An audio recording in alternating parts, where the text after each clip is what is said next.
تمہاری قوم نے اے پیغمبر ہماری اس وعید کو جھٹلا دیا ہے، درا حال ہے کہ یہ بالکل حقیقت ہے۔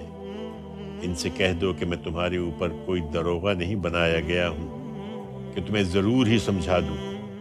ہر بات کے لیے ایک وقت مقرر ہے، اس کے باوجود عذاب ہی مانگتے ہو تو ان قریب یہ حقیقت تمہیں بھی معلوم ہو جائے گی۔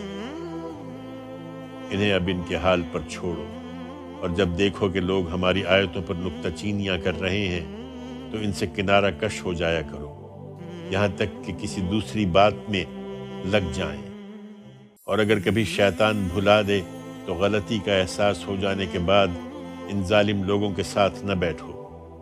ان کے حساب کی کوئی ذمہ داری ان لوگوں پر نہیں ہے جو خدا سے ڈرنے والے ہیں، البتہ یاد دہانی ان کا فرض ہے تاکہ یہ بھی ڈرنے والے بن جائیں۔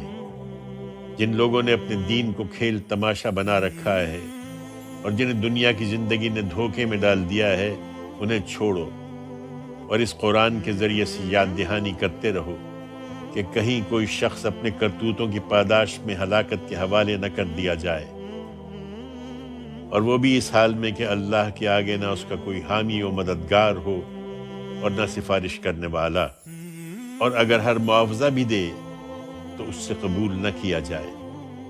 یہی لوگ ہیں جو اپنے کرتوتوں کی پاداش میں ہلاکت کے حوالے کیے جائیں گے۔ جس کفر کا ارتکاب یہ کرتے رہے ہیں اس کی پاداش میں ان کے لیے کھولتا ہوا پانی اور ایک دردناک عذاب ہے۔